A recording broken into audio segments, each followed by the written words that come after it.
dare dare. Figlia mia cosa dare, mamma mia pensaccia tu. Se te veglia lo pesciaiolo, isso va, isso viene, se lo pesce a manatena. Se ci ingappa la fantasia dei pescioli a vecchiuzza mia. Now you're cooking with Rocco, yeah. He's everyone's favorite professional, unprofessional chef. Ow! Oh, that's gonna leave a mark. Where's my duct tape? Yow! So I'm really excited about doing this recipe. This is a recipe that goes out to my good friend Jenny. You know who you are, Jenny. She's been after me for a couple years to get a recipe I made. It's a long time ago, and it was a 2-stage recipe. She always wants me to write it down. She always goes on and on about how good it was. To be honest with you, I don't really remember making it. It was kind of a crazy party. But in any case, there was some leftover ingredients. There were some artichokes. There were some mussels, and I was like, I can do something with this. I'm kind of a recycler. I don't like have good recipes or fundamentals. I just know I can take this and mix it with that and make something nice. And then I'm like, hey, I got leftover stuff here. I can do something with this and make something else. I'm the kind of guy that goes to a steak restaurant and asks, are you going to eat those bones or are you going to take them home? Because I'm going to use them. I did that once. I went to a fancy New York restaurant and everybody at the table, I took their bones home to make a bone broth. Ended up really good. In any case, it's an OCD thing with me maybe, I don't know.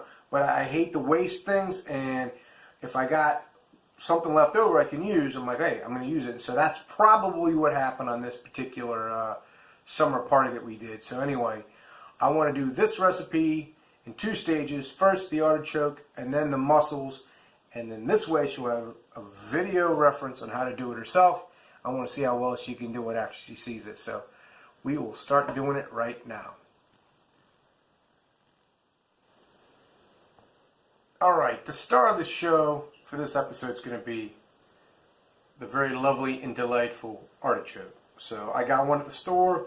It's a particularly nice looking one, nice and round. It doesn't really have the those spines at the end of it. So this is how you start. But okay, so let's say you got one of these, or you picked one up, or you were like curious how to cook it, and then you said, "Oh, I got some other ingredients laying around. Maybe something like this." We got carrots, onions, garlic, and celery. It's what the French would call mirepoix plus garlic. That's my Italian kick to it. Almost everything's better with a little bit of garlic, don't you think? So anyway, so let's say everybody's got a little bit of this laying around. But this particular party, we happen to have a couple extra guests that I was like, hey, I can do something with that. So we had a turnip, and we had some fennel. What we're going to do is we're going to do a steamed artichoke with all these in the pool together with them, steaming together and bringing out flavor. And it's a little different than what most recipes would call for, but it's delicious. So we will start the next step right now. Now I'm going to take for granted most of you know how to dice and slice and chop up carrots, celery, garlic, onions, and so forth. And even a turnip, you just peel it like a potato. You peel it, chop it up, and dice it. This fellow, a fennel bulb, might be a little different for most of you. You should be able to get it at most grocery stores. Anyway, it's got, I don't know how to describe it, but it's got a really interesting kind of celery kind of flavor, kind of a licorice in a good way. Anise, I think the French call it. But anyway, basically you get one of these. Any vegetable like this, I take the top layer off. So to do that, I cut the bottom, and this part kind of just peels off like an onion. And I'll just chuck it. And then this dish, I'm going to do it again.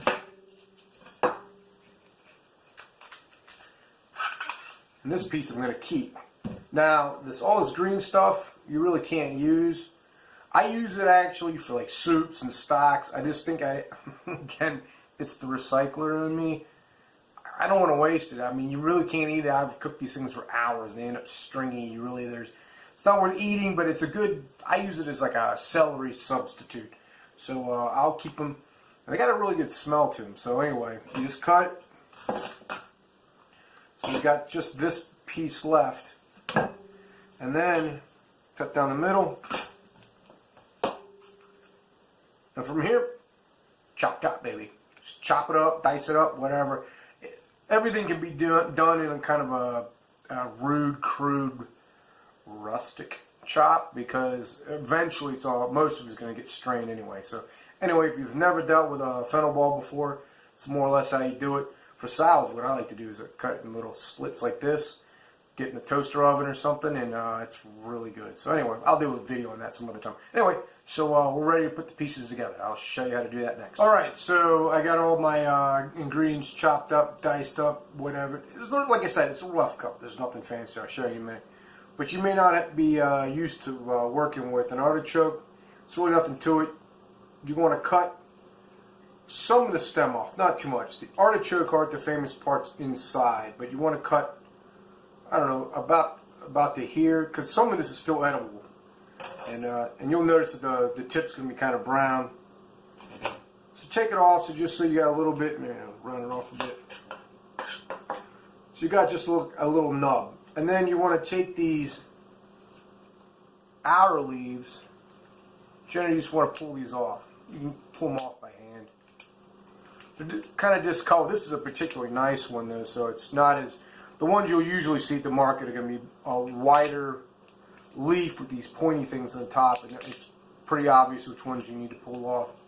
So, anyway, you take these lower ones off, and generally this would be up to about here, and you would take a big knife, a chef's knife if you will, and you would cut the top off. This one's nice and round. I think it's a juvenile artichoke. So I'm just gonna steam it just like this. And I got an interesting way of steaming. If you got a steamer basket, something like that, it works perfectly. I don't steam that much, but I came up with my own technique. It's kind of a kooky way of doing it.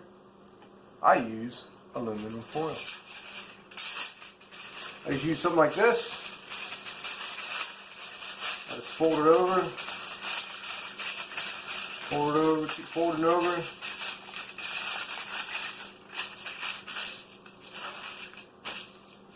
You make a ring, the other end. Basically, you just wrap it together.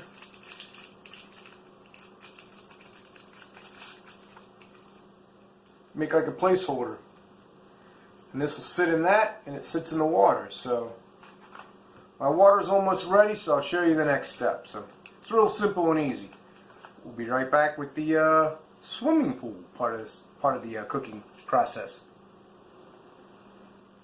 Alright, now I got a large pot with some steaming water. I got my aluminum foil thrown in there.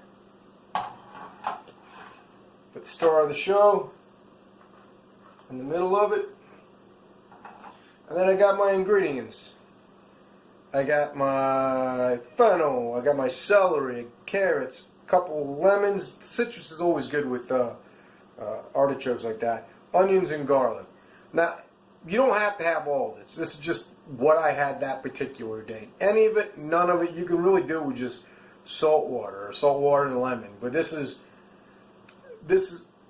how I did, because I figured the more flavor, it's kind of like what Alton Brown always say, you know, if you're going to put something in the pot, it might as well have some flavor. So this all gives it a certain level of flavor. You put some white wine in it, but we're actually going to use that for the next thing I'm going to make, the mussel dish.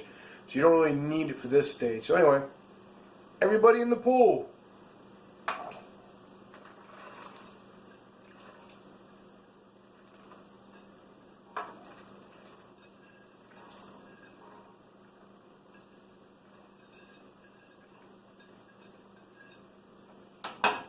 Alright, so now we got everything in the pot.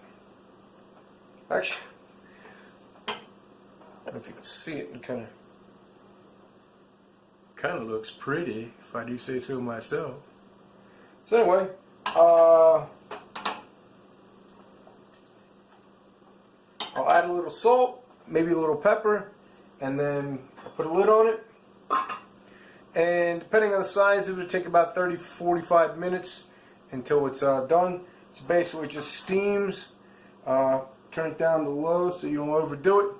So tell you what, can you keep an eye on this? I got a glass of wine calling my name, so let me know in about 30-40 minutes when it's finished, right? Appreciate it. Thanks a lot for your help.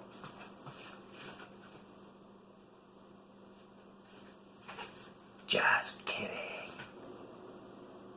Alright, the sauna for our little artichoke friend here is over, so now it's time to eat. I'll demonstrate how you can tell when it's finished. This one is about 40-45 minutes.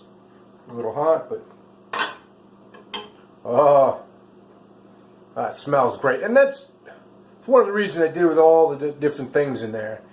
You could just have lemon water or white wine and salt and lemon or whatever. But I mean, it smells like a soup already. So basically you got your artichoke here. You pierce it. It's really soft. It goes in with almost no resistance. So that means that it's cooked all the way through. What I like to do is take a little aluminum foil throw in there. Put our friend in the middle.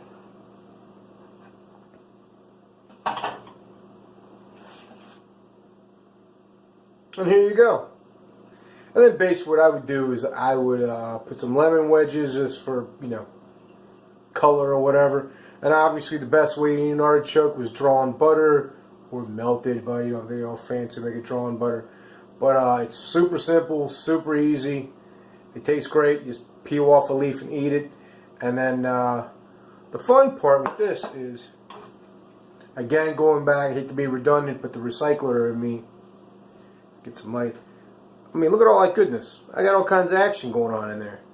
Why would I waste? Disposal? Trash? Compost? Yeah, I don't think so. I got a plan for this. So anyway, I got some good stuff here. I'm going to use it for a different dish. It's the one that I made for my friend Jen, and she's been pestering me for years and years and years. She's finally going to get the evidence, or at least the video on how to do it, so she'll be off my back. Just kidding, Jen, just kidding.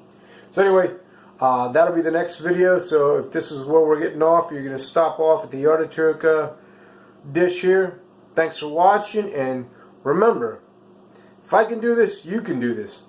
I'm just an idiot with a decent knife and some spare time.